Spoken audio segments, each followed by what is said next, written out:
মাছ ধরার প্রতিযোগিতায় যারা অংশগ্রহণ সেই সাথে দর্শক হিসেবে যারা দেখতে পছন্দ করেন তারা কিন্তু এখনই চলে আসতে পারেন সরাইল সরকারি কলেজের পাশের পুকুরে। আজ হচ্ছে 12 জুন, আজ সকাল থেকেই শুরু হয়ে গেছে মাছ ধরার প্রতিযোগিতা, বিকাল পর্যন্ত থাকবে। এখন কিন্তু আমি ভিডিওটি ধারণ করেছি 12টার দিকে। তো রোদ্দুরের মাঝেও কিন্তু অনেক লোকজন আছে, সকালবেলা প্রচুর ভিড় ছিল, আরো একটু পর আরো ভিড় হবে। আর এখানে কিন্তু কথা বলার ফাঁকে ফাঁকে কিন্তু আঙ্কেল একটি মাছ, বড় মাছ ধরে ফেলেছেন। উনি কিছুক্ষণ আগেও আরেকটি মাছ ধরেছিলেন, সেটার ওজন হয়েছিল 3 কেজি 800 গ্রাম। তো এখানে কিন্তু অনেক বড় বড় মাছ কিন্তু তারা শিকার করে থাকেন। আর মাছটি কিন্তু নিয়ে যাওয়া হচ্ছে ওজন মাপার জন্য, সেটি কত কেজি হয়েছে এবং প্রতিযোগিতায় কত নাম্বারে আছেন তিনি সেটি জানার জন্য।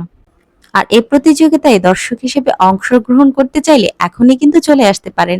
আর এখন কিন্তু মাইকে অ্যানাউন্স করা হচ্ছে উনি কত কেজি ওজনের মাছটি ধরেছেন। সেই একই ব্যক্তি এর আগে মাছ ধরেছিলেন 3 কেজি 875 গ্রাম, আর এখন যেটা হয়েছে 3 কেজি 700 গ্রাম। তো আগের মাছের চাইতে একটু ছোট, কিন্তু এটা ভাববেন না যে এখন এই মাছটা সবচাইতে বড়। এখানে সর্বনিম্ন মাছটি হচ্ছে 3 কেজি 700 গ্রাম ওজনের মাছ, আর তার চাইতে বড় বড় ওজনের মাছ কিন্তু এখানে ধরা হয়েছে। তো আজ দেখা যাক কে বেশি ওজনের মাছ ধরতে পারেন এবং বেশি মাছ ধরতে পারেন। আর আপনারা যদি দেখতে চান এখনই চলে আসতে পারেন সরাইল সরকারি কলেজের পুকুর পাড়ে।